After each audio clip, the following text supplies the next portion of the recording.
یہ ہے وہ نفاق کی پہلی نشانی جس کے بارے میں حضور صلی اللہ علیہ وسلم نے فرمایا مومن زنا کر سکتا ہے، مومن چوری کر سکتا ہے۔ جب آپ سے پوچھا گیا یہ کر سکتا ہے، وہ کر سکتا ہے، یہ بھی ہو سکتا ہے، اس سے چوری بھی ہو سکتی ہے، زنا بھی ہو سکتا ہے، فلاں بھی ہو سکتا ہے۔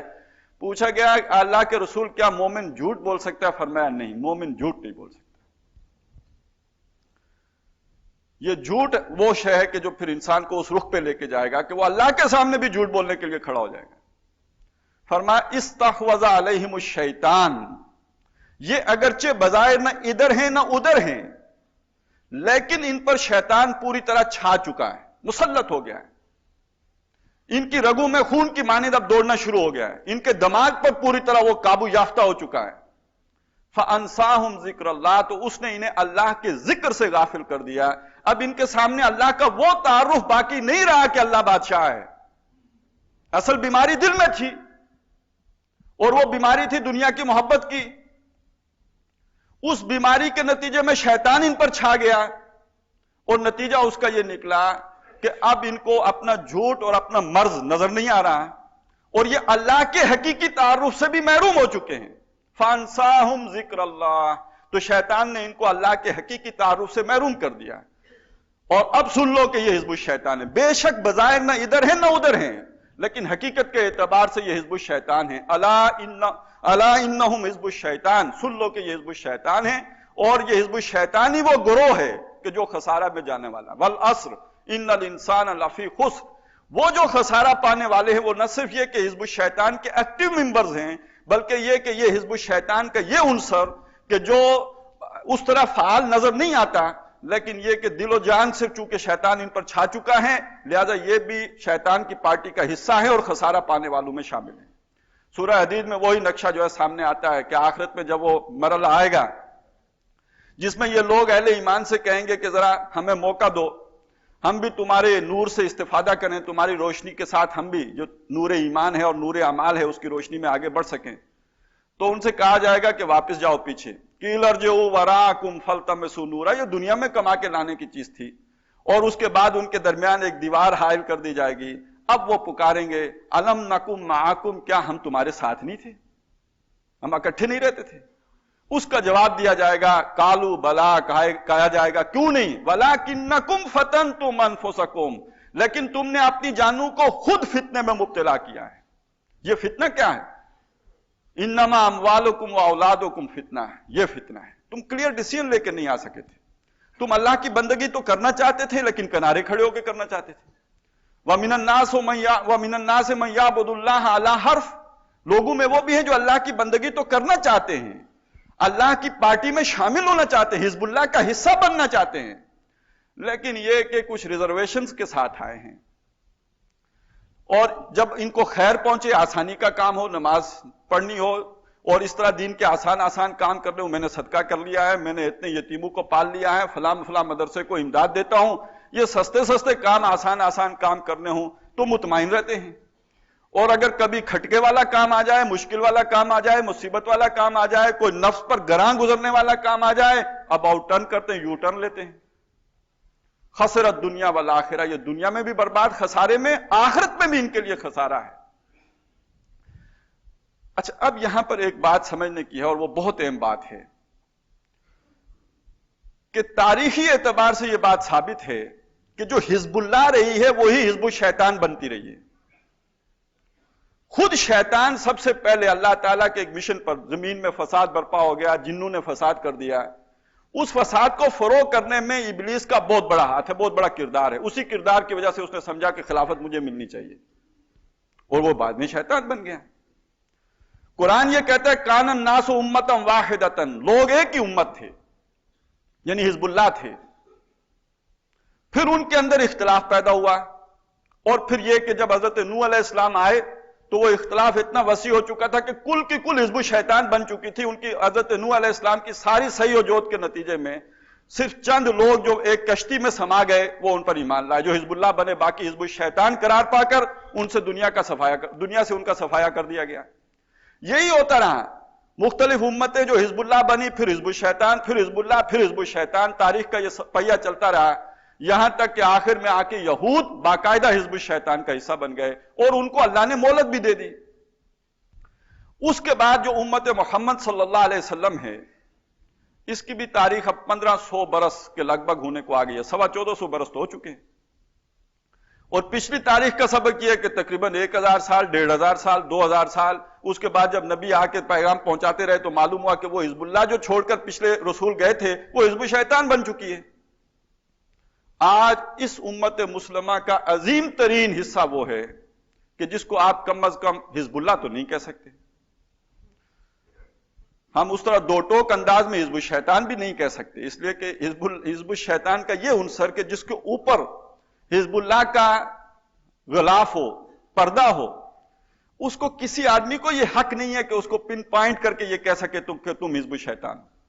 یہ محمد الرسول اللہ صلی اللہ علیہ وسلم نے بھی، انہوں نے بھی اگر بتا دیا کسی صحابی کو تو ساتھ منع کر دیا کہ کسی کے بارے میں تم نے یہ زبان نہیں کھولنی ہے کہ فلاں آدمی جو ہے وہ منافق ہے۔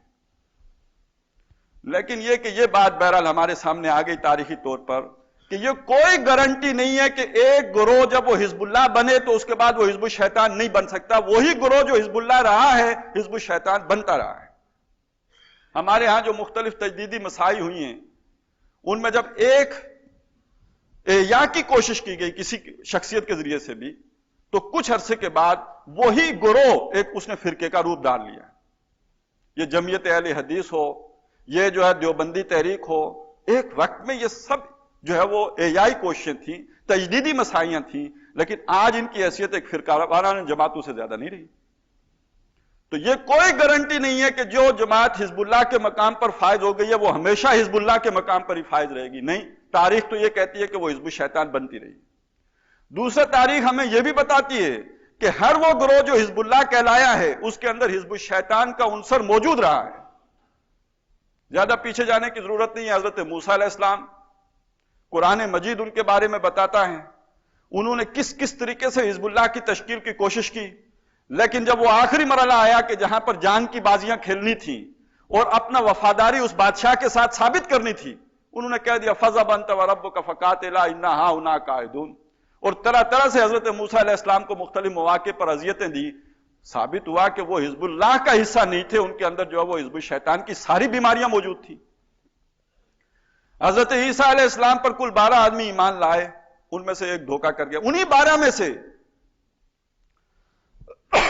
اور قرآن مجید کی آیات بینات گواہ ہیں اس بات پر کہ محمد الرسول اللہ صلی اللہ علیہ وسلم کے ہاتھوں بھی جس حزب اللہ نے تشکیل پائی ہے اس کے اندر حزب الشیطان کا ایک ایسا عنصر موجود تھا کہ جس کا تذکرہ قرآن مجید نے بار بار کیا ہے، مسلمانوں کو اس پر متنبہ کیا ہے، اور یہاں تک کہ حضور صلی اللہ علیہ وسلم سے یہ بھی کہا کہ جیسے آپ کافروں سے جہاد کر رہے ہیں ایسے ہی اب آپ کو ان منافقین سے بھی جہاد کرنا ہوگا۔ وَجَاهِدِ الْمُشْرِكِينَ وَالْمُنَافِقِينَ یا ایھا النبی جاہد الکفار والمنافقین۔ تو معلوم ہوا کہ وہ منافقین محمد الرسول اللہ صلی اللہ علیہ وسلم کی جماعت کے اندر موجود تھے اور ان کو جو حزب اللہ کا کور حاصل تھا حقیقت میں حزب الشیطان تھے۔ اس سے ہمارے لیے سبق کیا ہے؟ ایک اجتماعی سبق یہ ہے کہ تنظیم اسلامی کے لیے کوئی گارنٹی نہیں ہے کہ کل یہ ایک فرقہ نہ بن جائے، اور انفرادی سبق اس میں کیا ہے کہ ہم میں سے کوئی شخص مستغنی نہ ہو جائے کہ وہ اس کے اندر یہ بیماری پیدا نہیں ہو سکتی۔ زندگی کے کس مرحلے پر پیدا ہو جائے اس کا کوئی پتہ نہیں۔ یہ جب تک انسان کے دم میں دم ہے وہ اس امتحان گاہ میں ہے، اور اس امتحان کی صورتیں بہت مختلف ہیں۔ یہ صرف مال و دولت دنیائی امتحان نہیں ہے، اور بھی بہت سے امتحانات ہیں۔ پہلا امتحان ضرور یہی بات ہے کہ انسان سب سے پہلے انسان کی نفسانی خواہشات ہیں، ان پر اگر وہ قابو پا لے، اگلا امتحان اِنَّا جَعَلْنَا مَا عَلَى الْأَرْضِ زِینَةً لَهَا لِنَبْلُوَهُمْ أَيُّهُمْ أَحْسَنُ عَمَلًا۔ اس زمین کو ہم نے زینت دی جس کو اس دور میں آ کے بہت ہی بڑھا دیا، چکا چوند کر دی، نظر کو خیرہ کرتی ہے، اور تاکہ ہم اس زینت کے ذریعے سے لوگوں کو آزمائیں کہ کون ہے کہ جو اس زینت پر رجتا ہے اور اسی پر مر مٹتا ہے، اور کون ہے کہ جو اللہ کی بادشاہی کو کام کرنے کے لیے اس زینت سے صرف نظر کرتا ہے۔ ہے وہی تیرے زمانے کا امام برحق جو تجھے حاضر و موجود سے بیزار کرے. کون ہے جو بیزار ہوتا ہے اس سب مخمل کی جو ہے وہ جو بھی بوکلمونی ہے اس سے؟ اور کون ہے کہ جو اللہ کی اس حاکمیت کو، اس کی بادشاہت کو قائم کرنے کے لیے تن من دھن لگا؟ یہ امتحان ہے. اس میں سب سے پہلی رکاوٹ المال والبنون زینت الحیات الدنیا. صبح ہمارے سامنے بات آ چکی ہے. زین للناس حب الشہوات من النساء والبنین والقناطیر المقنطرۃ من الذهب والفضہ والخیل المسومہ والانعام والحرث. یہ سب زینت ہے. کون ہے ان چیزوں کی طرف، اپنے کاروباروں کی طرف، اپنے مال و دولت کی طرف، اپنی کھیتیوں کی طرف، اپنے سٹیٹس کی طرف، اپنے دنیا میں مقام کی طرف، اپنی حیثیت کی طرف، اس کے لیے محنت کرتا ہے؟ اور کون ہے کہ جو اللہ کے دین کے غلبے کی محنت؟ یہ امتحان ہے. اور عظیم ترین اکثریت تو اسی میں ناکام ہو جاتی ہے. امت مسلمہ کی عظیم ترین اکثریت کا حال تو یہ ہو چکا ہے کہ اس فتنے میں گرفتار، اور اس فتنے میں گرفتار ہو کر وہی جو حزب الشیطان کے سب سے بڑے عناصر ہیں یہود اور نصارہ، ان سے دوستیاں. یا ایھا الذین آمنوا لا تتخذوا اليہود والنصارى اولیاء بعضهم اولیاء بعض ومن یتولهم منکم فانہ منہم. تم میں سے جو ان سے دوستی گانٹھے گا وہ اسی حزب الشیطان کا حصہ ہوگا. اور دوستی گانٹھنے کا مطلب صرف یہی نہیں ہوتا کہ میل جول ہو، تعلقات باہمی ہوں. اگر ان کی معاشرت کے اصول، ان کے تہذیب و تمدن کے طریقے، ان کا فیشن، ان کا انداز، ان کی وضاقتہ، یہ اگر ان والی ہو تو یہ دلی دوستی ہے. وضع میں تم اور نصارہ تو تمدن میں ہنود. یہ مسلمان ہیں کہ جنہیں دیکھ کے شرمائے یہود. تو امت مسلمہ کی عظیم ترین وہ جو ہے اکثریت، اس کا معاملہ تو یہ ہے کہ اس پہلے ہی فتنے میں مبتلا ہو کر وہ حزب الشیطان کا جو ہے وہ گویا وہ حصہ دار ہو گئی. اور یہ کہ جو اس امتحان، پہلے تو یہی امتحان بہت مشکل ہے.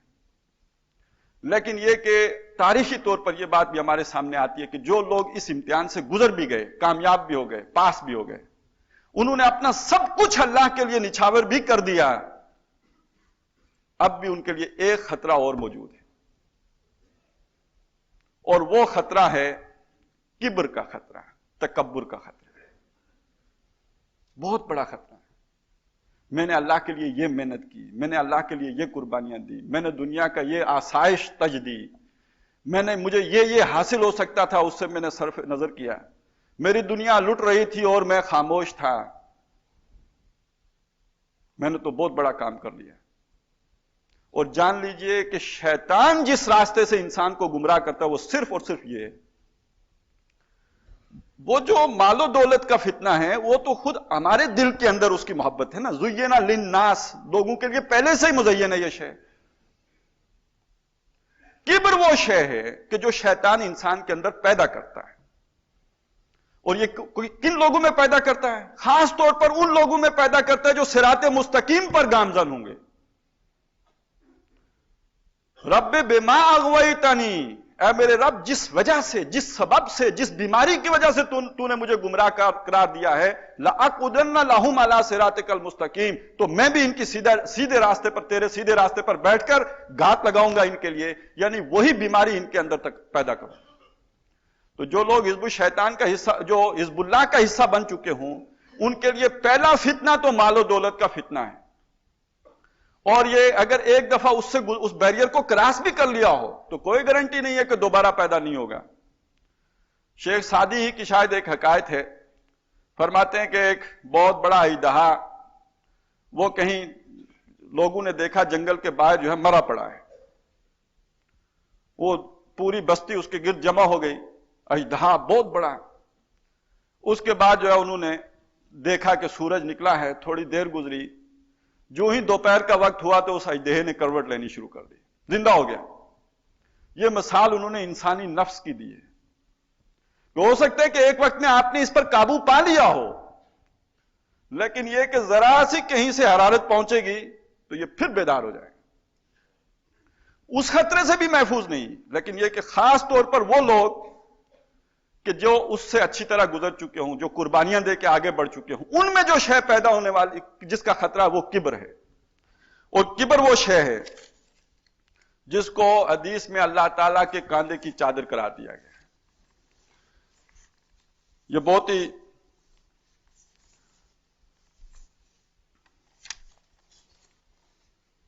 اس کے بارے میں تو میں چاہتا ہوں کہ بس ضروری چیزیں ہی آپ کے سامنے رکھوں. تکبر ہی وہ بیماری ہے جو ام الامراض ہے. یہ اللہ تعالیٰ کے کاندھے کی چادر ہے. جو تکبر اختیار کرتا ہے وہ اس کی چادر کھینچنے کی کوشش کرتا ہے. بلا جو اللہ کے کاندھے کی چادر کھینچنے کی کوشش کرے اس سے بڑا باغی، سرکش، بے حیا اور ڈھیٹ کوئی ہو سکتا ہے؟ یہی وجہ ہے کہ جس کے دل میں رائی کے وزن کے برابر کبر ہوگا وہ جنت میں داخل نہ کیا جائے گا. یہ بڑی ہی تباہ کن بیماری ہے. جھوٹ، کینہ، حسد، بغض، مال و دولت کی محبت، انانیت، ضد، ہٹ درمی اور حسب و نسب کے جھگڑے اسی سبب اور اسی ام الخبائث کے بطن سے پیدا ہوتے ہیں.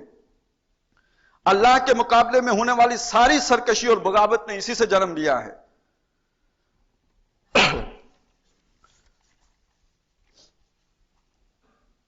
تکبر کبر سے بنا ہے جس کا لفظی مطلب بڑائی ہے.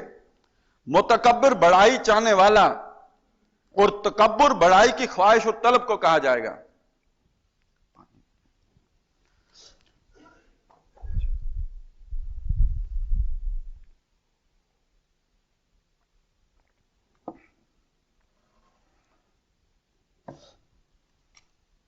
بڑا بننے کی یہ خواہش پہلے مخلوقات کے مقابلے میں ظاہر ہوتی ہے اور بالآخر اللہ کے مقابلے میں ظاہر ہوتی ہے.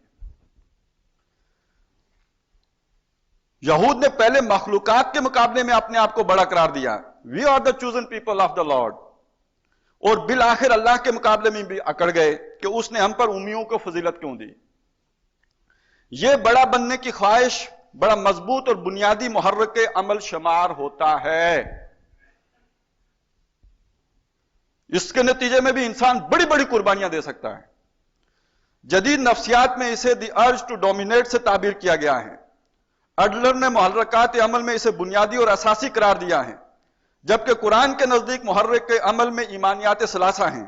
بہرحال اب اصل سوال کی طرف آتے ہیں کہ یہ بیماری کب جاگتی ہے. یہ بنیادی بات ہے. اب سمجھیے اس کو.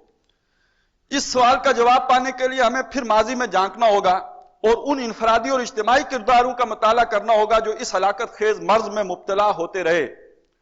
سب سے پہلے اس مرض میں گرفتار ہونے والے جس کردار کا پتہ چلتا ہے وہ کوئی اور نہیں، خود شیطان ہے. زمین پر انسان سے قبل جنات آباد تھے. انہوں نے بڑا فساد کیا اور زمین میں سرکشی اور بغاوت کی انتہا کر دی. ان کے فساد کو مٹانے کے لیے عزازیل نے گراں قدر خدمات سر انجام دی.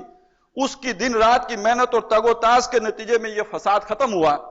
جب زمین کی خلافت کا مسئلہ سامنے آیا تو اپنی اس محنت اور سرفروشانہ مجاہدی کی بنیاد پر وہ اپنے آپ کو خلافت کا حقدار سمجھنے لگا اور آدم کو اپنے مقابلے میں کل کا جوان کہہ کر ان کی تحقیر کرنے لگا. لیکن جب خلافت آدم کو دے دی گئی تو وہ اللہ کے مقابلے میں بھی اڑ گیا اور اس کے حکم سے نکل گیا. اس نے اس موقع پر رب کائنات کو ایک چیلنج بھی دیا کہ رب بما اغویتنی لاقعدن لہم علی صراطک المستقیم. اے میرے رب جس وجہ سے تو نے مجھے گمراہ کیا میں لازماً ان کے خلاف تیرے سیدھے راستے پر گات لگا کر بیٹھوں گا.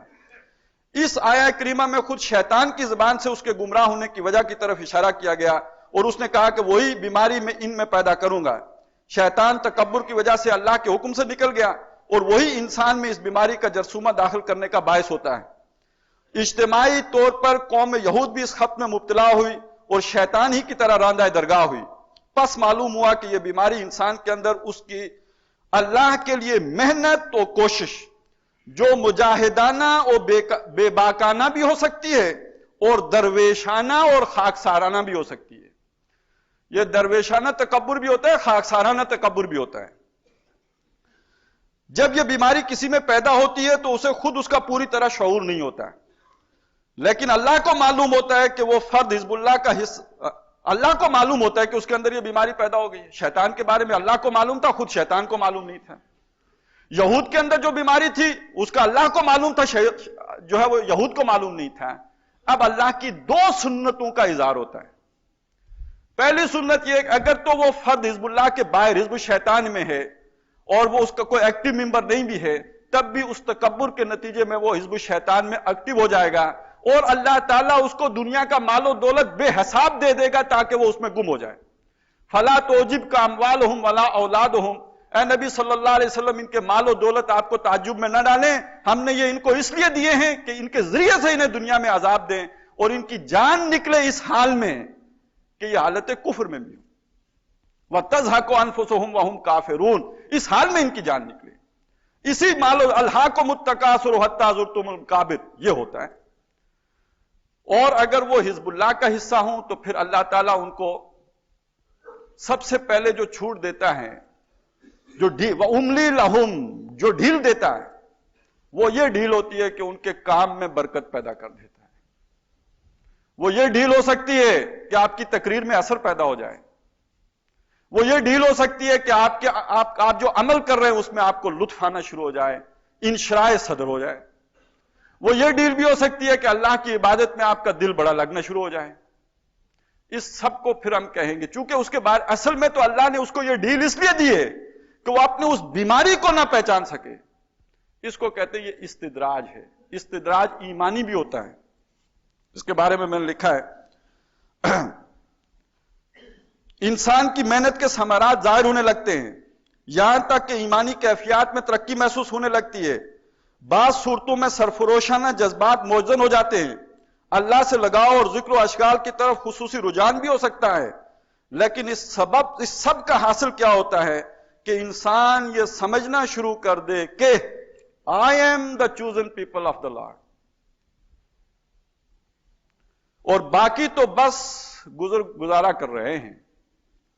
جب وہ دوسروں کو کمتر سمجھنا شروع کرے گا تو ایک طرف تو یہ سمجھے گا کہ کام تو بس میں ہی کر رہا ہوں، تو دوسری طرف وہ اپنے خیالات ہی کو مناسب اور موزوں خیال کرنا شروع کرے گا. نتیجتاً اس کا قیادت سے اختلاف ظاہر ہوگا. جیسے قیامت کی نشانیوں میں سے ایک یہ ہے کہ بیٹا باپ سے بیزار ہوگا اور دوستوں سے محبت کرے گا.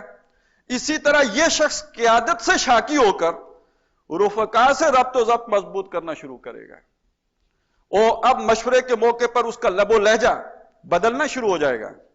بغیم بینہم کی صورت پیدا ہوگی، نجوا عام ہوگا، رفق اور رفاقت کی جگہ ضد اور عداوت لے لیں گی، اور چھپی ہوئی پوشیدہ بیماری اب اسے بیماری نہ لگے گی، کیونکہ وہ اس میں اتنی ترقی کر چکا ہوگا کہ اس کے شعور حاصل ہو چکنے کے باوجود اصلاح کی قوت سے محروم ہو چکا ہوگا.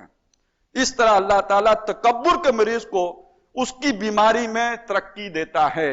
فی قلوبہم مرض فزادہم اللہ مرضا. یہ تو ایک سنت ظاہر ہوئی، اور اگر یہ فرد حزب اللہ کا حصہ ہو، اس کے اندر موجود ہو، تو اللہ کی دوسری سنت یہ ہے فَلَيَعْلَمَنَّ اللَّهُ الَّذِينَ صَدَقُوا وَلَيَعْلَمَنَّ الْكَاذِبِينَ. اللہ سچوں کو اور جھوٹوں کو چھانٹ کر رہے گا. ادھر ہیں تو اس کی ڈیل اور طرح کی ہے اور دنیا میں مست کر دے گا، اور اگر حزب اللہ کے اندر ہے اور اس حزب اللہ کے اندر ہے کہ جس سے اللہ نے کل کوئی کام لینا ہو، اس حزب اللہ میں اللہ تعالیٰ کھوٹے کو نہیں رہنے دے گا.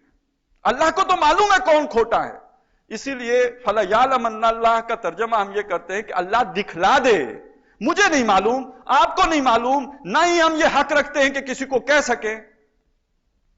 لہذا اللہ تعالیٰ اس پر پھر ایسی آزمائشیں بھیجے گا کہ اس کا وہ کھوٹ ظاہر ہو جائے گا. ہاں، جب اسے شعور حاصل ہو تو اب بھی اس کے لیے چانس ہے. اگر اسے توبہ کی توفیق نصیب ہو جائے تو اللہ تعالیٰ غفور اور رحیم ہے. دنیا میں توبہ اس سے بڑی نعمت اور کوئی نہیں ہو سکتی، بالکل معصوم. اور قرآن مجید کا مطالعہ یہ بتاتا ہے کہ انبیاء سے بھی اگر کہیں کوئی ہلکی سی لغزش اگر ہو گئی ہے، اس کا نتیجہ یہ نکلا کہ پہلے سے بڑھ کر اللہ سے تعلق قائم ہو گیا ہے. حضرت داؤد علیہ السلام کا واقعہ آپ نے پڑھا ہوگا، حضرت سلیمان علیہ السلام کا واقعہ آپ نے پڑھا ہوگا. دونوں کے اختتام پر کیا آتے ہیں؟ وہ پھر اللہ تعالیٰ کی طرف مزید متوجہ ہو گئے. تو یہ وہ شے ہے کہ اگر انسان گناہ پہ متنبع ہو کر یہ کر رہا ہے تو پھر سمجھیے جیسے حضرت علی رضی اللہ تعالیٰ عنہ نے فرمایا تھا کہ میں نے اپنے رب کو اپنے ارادوں کے ٹوٹنے سے پہچانا.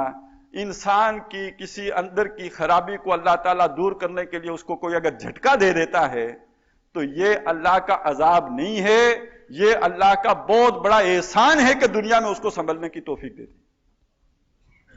بہت بڑا احسان ہے. یہ دنیا تو آزمائش ہے، اصل نتیجہ تو آخرت میں نکلنا ہے. اور یہاں اگر کسی کو سنبھلنے کی توفیق مل گئی تو اس سے بڑا انعام کوئی نہیں. اور اگر اللہ کے ہاں یہ طے ہے کہ اس کی وہ بیماری اتنی بڑی ہے کہ اس کو سنبھلنے کی توفیق نہیں دینی، تو بجائے توبہ تائب ہونے کے پھر اس کے اندر وہ روش پیدا ہو جائے گی کہ جس کا میں نے ذکر کیا، اور پھر سب کو معلوم ہو جائے گا کہ یہ کیا تھا، ہم کیا سمجھے، یہ کیا نکلا. فَلَيَعْلَمَنَّ اللَّهُ الَّذِينَ صَدَقُوا وَلَيَعْلَمَنَّ الْكَاذِبِينَ. یہ اللہ کی مستقل سنت ہے. أَحَسِبَ النَّاسُ أَن يُتْرَكُوا أَن يَقُولُوا آمَنَّا وَهُمْ لَا يُفْتَنُونَ وَلَقَدْ فَتَنَّا الَّذِينَ مِن قَبْلِهِمْ فَلَيَعْلَمَنَّ اللَّهُ الَّذِينَ صَدَقُوا وَلَيَعْلَمَنَّ الْكَاذِبِينَ. تو یہ تو ہوگا. اب یہ جو بات ہمارے سامنے آئی، اس کا ہم کیسے اس سے بچ سکتے ہیں؟ اب میرے لیے خطرہ ہے، ہم میں سے ہر شخص کے لیے خطرہ ہے. اس سے بچنے کی صورت کیا ہے؟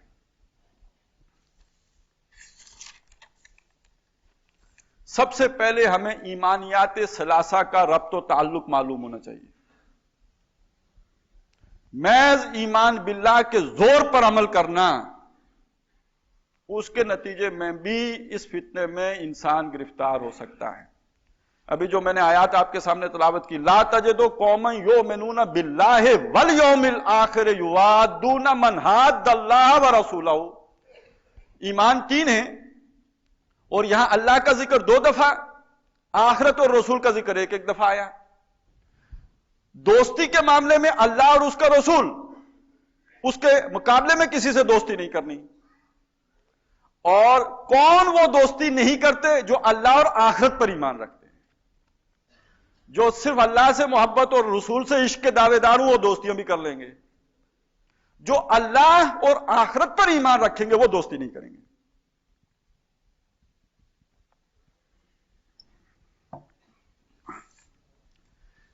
دوسری چیز، مراقبہ آخرت. آج بڑی پیاری حدیث ہم نے پڑھی ہے کہ اللہ کے سامنے انسان دائیں دیکھے گا تو بھی اسے اپنے عملوں کے سوا کچھ نظر نہیں آئے گا، اپنے بائیں دیکھے گا تو بھی اپنے عملوں کے سوا کچھ نہیں دیکھ پائے گا. سامنے جہنم اور جنت کو دیکھے گا. اس کا مراقبہ کر لیں. یہ ذرا ریہرسل کر کے دیکھیں کہ یہ میرے ساتھ ہو رہا ہے، ہونے والا ہے، کل ہو سکتا ہے. من مات فقط قامت قیامتہ. پھر آپ دیکھیے کہ آپ کی اصلاح کیسے ہوتی ہے. جی نماز میں دل نہیں لگتا، جی یہ کافر منہ سے لگی ہوئی چھٹتی نہیں ہے، یہ فلاں. آپ دیکھیے کیسے سب علاج ہوتا ہے. یہ زیب و زینت دنیا کا نشہ کیسے ہرن ہوتا ہے، ذرا یہ مراقبہ کر کے دیکھیے. اور اسی میں یہ بھی سمجھ لیجئے کہ اگر آخرت کے بارے میں انسان اس طرح کلیئر کٹ نہ ہو کہ مجھے اجر وہاں پہ چاہیے، بڑے بڑے اعمال سراب ثابت ہو سکتے ہیں. قرآن مجید میں 3 جگہوں پر اس کی مثال آئی ہے. والذین کفروا اعمالهم کسراب. اور اسی طرح وقدمنا الی ما عملوا من عمل فجعلناہ ھباء منثورا. ہم ان کے بڑے بڑے عملوں کی طرف قدم بڑھائیں گے اور ان کو جو ہے وہ بکھیر کر رکھ دیں گے، زیرو. اسی میں وہ 3 مثالیں آپ کے ذہن میں آ گئی ہوں گی. وہ سخی شہید جس نے اللہ کی راہ میں گردن کٹا دی تھی، وہ عالم جس نے اپنی ساری زندگی اللہ کے لیے بسر کر دی، کریا کریا گاؤں گاؤں اللہ کا دین لیے پھرا، لیکن یہ اللہ پر تو ایمان تھا، اللہ کے لیے یہ سب کچھ کر رہا تھا، آخرت مستحضر نہیں تھی. تینوں کے بارے میں حکم ہوگا جہنم میں ڈالے جائیں، منہ کے بل گھسیٹ کے جہنم میں ڈالے. تو یہ اعمال سراب بن جائیں گے. اور اگر ایمان بالآخرہ اس درجے میں انسان کو حاصل ہو جائے، اور اللہ کرے کہ حاصل ہو جائے، صرف دنیا نہیں، اللہ پر ایمان کا یہ نتیجہ نہیں نکلنا چاہیے کہ دنیا میں ترقی مل جائے، وہ جو ہے وہ ایمان جو محنت ہی ہو اس دین کی، آخرت کی کامیابی مطلوب و مقصود بن جائے. اس کے فوائد کیا ہیں؟ پہلی بات یہ کہ تکبر انسان میں پیدا ہو ہی نہیں سکتا. عجز اور انکساری، تواضع، یہ اس کا لازمی نتیجہ ہے. تکبر سے رستگاری حاصل ہو جائے گی. اسی میں سمجھ لیجئے کہ آداب مشاورت بھی آ جائیں گے.